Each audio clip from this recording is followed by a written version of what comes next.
What's up, everybody? This is Shakim once again, back at you. So, I wanted to go live really quick because we've been having this discussion all day. It's been a very animated discussion, and I think I said I want to go live really quick and talk about it just for about about 10 minutes because it's a very touching subject. Now, today, Northwoods Mall, we had a shooting where at the mall, 3 people got shot. 3 people got shot. We don't know what's, the status on them. We hope everything is okay. We really do because, hey, what's going on, Charity? We hope everything is okay. We had some people that got shot at the mall today. So one of the things that came up, right, was how do we manage gun laws, stricter gun laws and gun penalties, right? So one of the things that I said earlier, right? Anytime you have a shooting, right? There's always a lot of outrage, especially if somebody dies or whatever. A lot of people always talk about crime and things like that, and people do grieve, right? A lot of people grieve. A lot of people are upset and mad when shootings happen. So that's normal. So the question came up today is, a lot of people, including activists, said, we need to fight for tougher penalties and stricter penalties when it comes down to shooting and crime in the community. Let me tell you like this. Now, it's normal for outrage to come when somebody's killed, somebody's shot, whether it's little kids, adults, or whatever. That's a normal thing. But what happens is when you send the police in the community, to do their job, if you say, hey, we're tired of these shootings, we're tired of the crime, we're tired of this, we're tired of that, when you put pressure on the mayor and the police chiefs and whoever in your city to come in and clean house, they're coming to do their job. So you can't turn around and get mad when your son gets locked up with an illegal firearm and he gets no bond, or his bond is through the roof, right? You can't get mad because at the end of the day, the community is pressing these particular individuals to do their job. You can't get mad if your son, little Johnny, gets caught with a stolen 38 and he goes in front of the bond judge, and then the bond judge gives him a high bar. You can't get mad about that because the community turned and put all of that pressure on the police chief and on the mayor to do something about crime. So when they start stopping cars and pulling people over and becoming more aggressive with searching vehicles because of the suspicion of a crime, you can't get mad because this is what you asked for.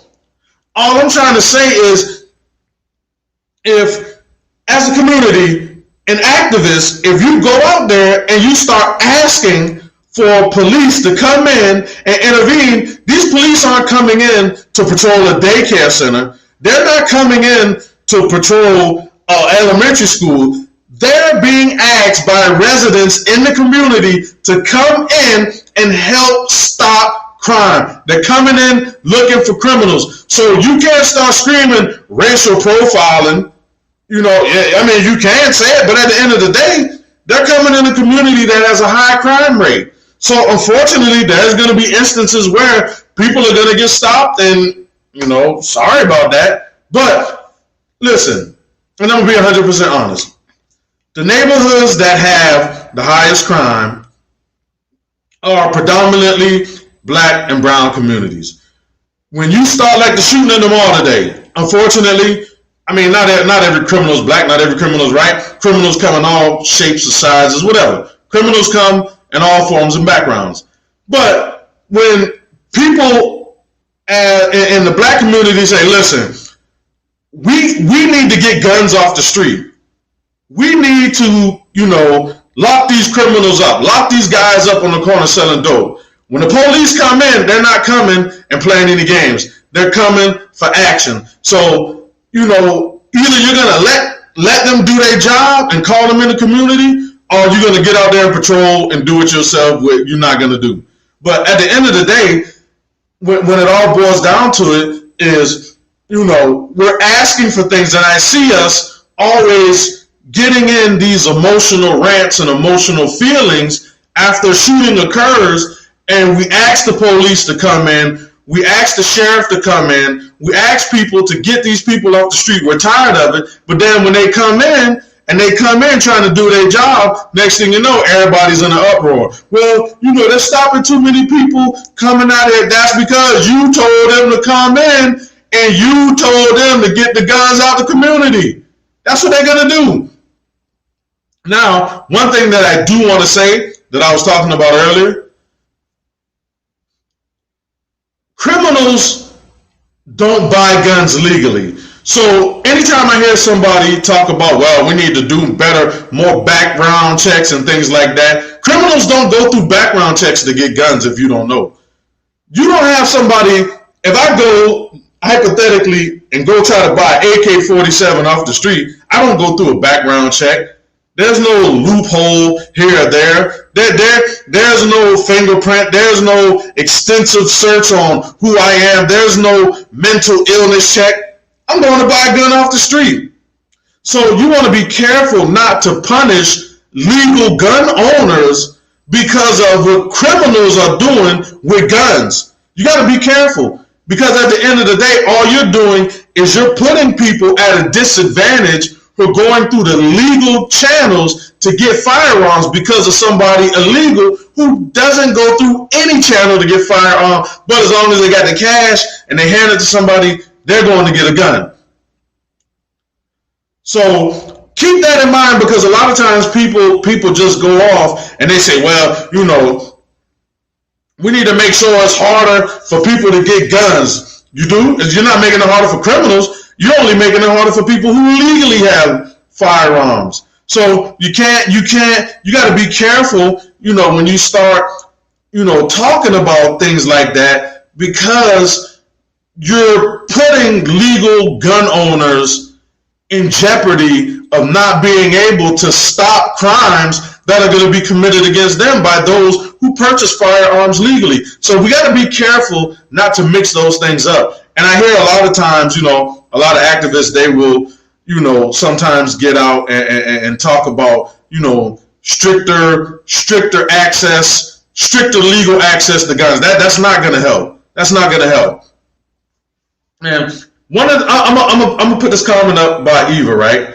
Eva, this is where we run into a huge problem, especially when it comes to community organizers and activists. Because I'm gonna tell you like this.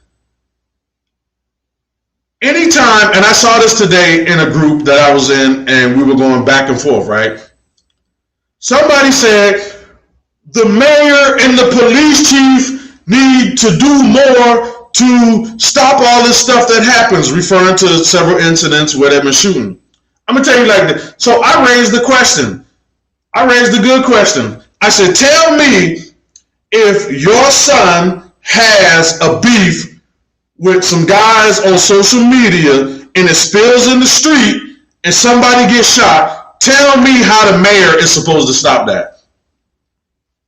Tell me, how is the mayor supposed to come in and stop your children fighting on social media and going and shooting each other up? How does the mayor stop that? These are some of the most totally unrealistic expectations that we have, but we don't say, how can the parents stop this, right? So the first thing people want to say, and they politicize it, it's all political trickery. They say, oh yeah, well, the mayor, where's the mayor and the police chief? Okay, where's the parents at? You want to blame the mayor and the police chief for a lot of the crime that goes on in the community, when in all honesty, it's the parents and the brothers and the sisters and people in the community that need to be stepping in. But right now, if I go and slap somebody in the street and go get into a beef and go pull a gun out and shoot them, how's the mayor supposed to stop that?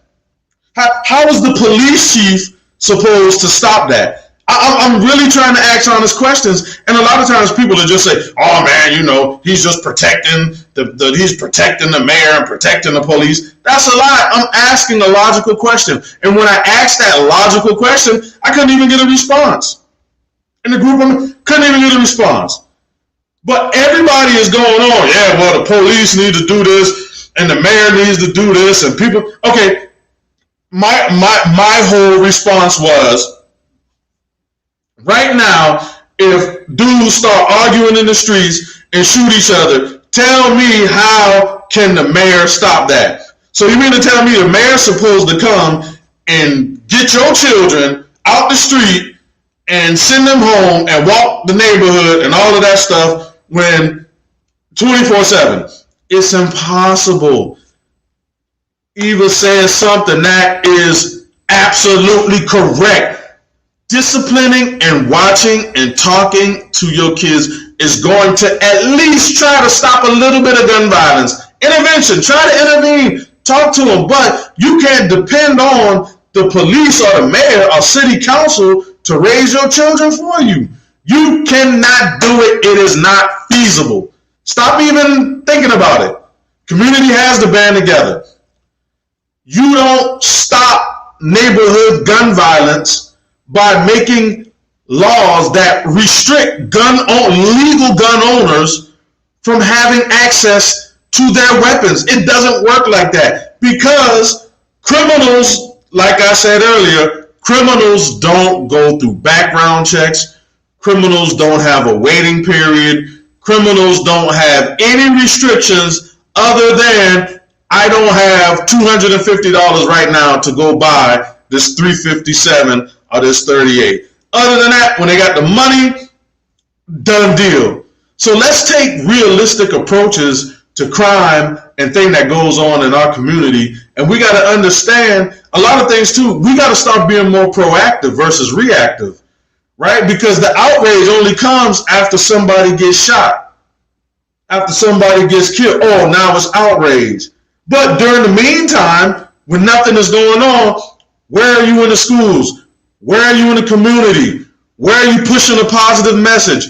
Are you sending out positive, things on social media? Are you talking about things that are going to help children? What are you doing? And then not even in the community, if you don't have time to go out, then you start in your household. You talk to your kids about the risk of jail and what will happen if you go to jail for shooting, robbing, or killing. Everybody can do their part in making sure that we stop gun violence, and not even stop it, because it's never going to stop. But we got to do our part in order to say, you know what, I'm going to do what I can to prevent it. But playing the blame game and things like that, it's not going to work. In Louisville, we have so many ARs and Dracos because they are cool, but most of them have no idea of how to use these legal weapons. And you're right. You're right. It's a lot of them. A lot of people don't know how to use them. But the thing is, I would say they probably do know how to use them. All right, Jay. We as a society, and a lot, but not all of us blacks, promote the deaf culture in the music. We rap, we listen to, we have our kids listening to. It's the movies that we are in. Right. Look at it. Yeah. We have our kids looking at it too. It's the TV shows we look at. Right. We see it, participate in it, and condone it in our communities. We call our young sons nigga, call them our shooters. Right. Ooh. That is a very, very, very, very, very, very powerful thing Jay said. And I want to touch on that. I'm glad you brought that point up. If your child, right? Just say these children out here, and I listen to trap music too. I listen to Rick Ross and all of that stuff there too. This is the thing. If we allow a culture of death to build in our homes and in our communities, and this is the stuff that we listen to, a majority of the time, maybe not all the time, but a majority of the time, people act out on this type of stuff. So when you see young people out here shooting with no regard of anything, no regard of human life or nothing, and all that's in their head is, I'm gonna shoot this mother, I'm gonna kill this mother, I'm gonna slap this mother, I'm gonna rob this mother, and they singing the lyrics in their head, I'm gonna shoot this mother, I'm gonna kill this mother, I'm gonna slap this mother, tear the club up. Next thing you know, when they get in some beef, guess what happened? They done shot somebody. They done killed somebody.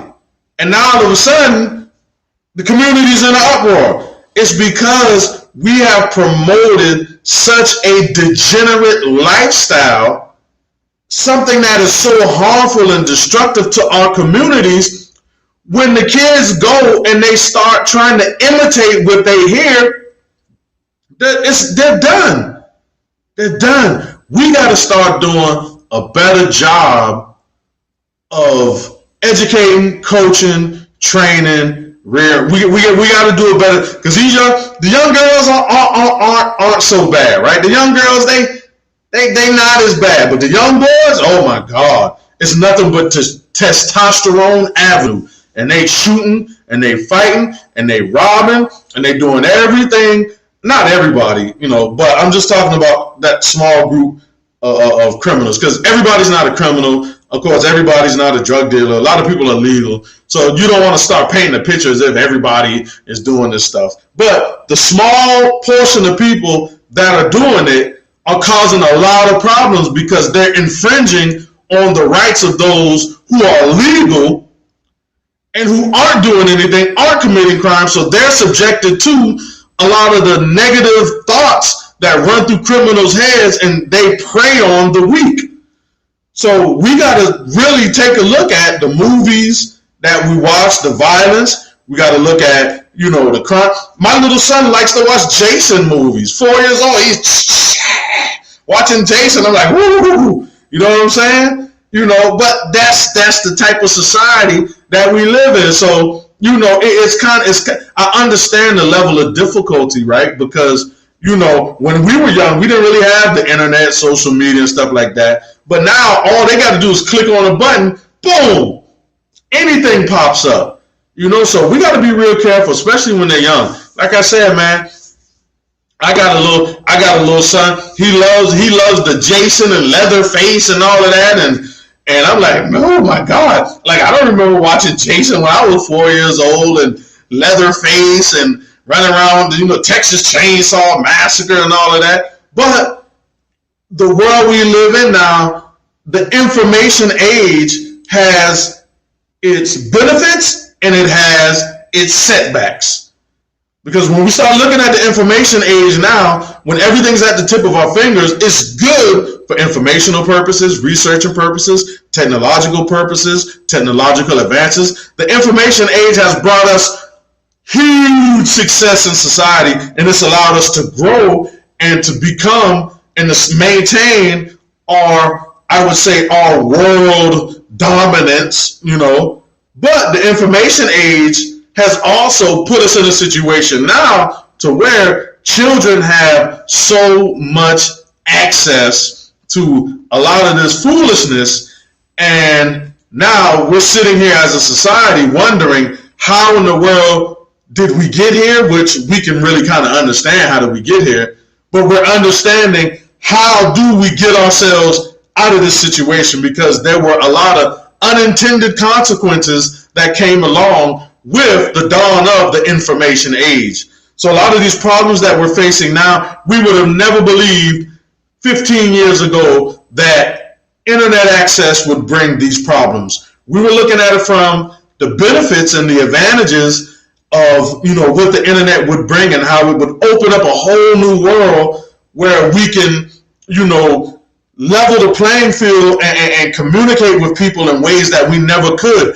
We understood that, and we researched it, and we pushed and promoted it so much that we didn't sit back and say, what are the takeaways, right? And anytime you start thinking about new adventures or philosophies and ideologies, Sometimes we don't understand that everything has takeaways. So what starts out good, theoretically, if you're not saying, okay, in the back of my head, where could this go wrong, or how could this go wrong, you're going to have unintended consequences, and it's going to slap you in the face. So in conclusion, once again, we got to make sure that when we start talking about gun violence, when you start advocating for tougher laws, law enforcement to come in the community, don't start complaining when these people come in and do their job, because you called them in there for a specific purpose. Another thing, make sure that we're not unnecessarily fixing blame on everybody else. When our children are getting in trouble, we got to fix blame on ourselves as a community and say, what can we do better? And you got to fix blame on yourself as a parent to say, what can you better? What can you do better? Things are going to happen. Nobody's children are perfect. I got children. My children are perfect. Your children are perfect. I was not a perfect child of my mom. But at the end of the day, you still have to understand how to deal with situations as they arise. Are you going to let it slide? Are you going to reprimand? What are you going to do? But we can't continue to blame other people for how our children are being raised in the streets and in the community. All right, y'all, I just had to get on and talk about that because we had a very, very stunning conversation, and I felt like there were some things that really needed to be addressed. I appreciate y'all for tuning in. Tomorrow, I got some things I want to get off my chest too, man, but we're going to make it. Peace and love, everybody. This is Brother Shakim. I'm out.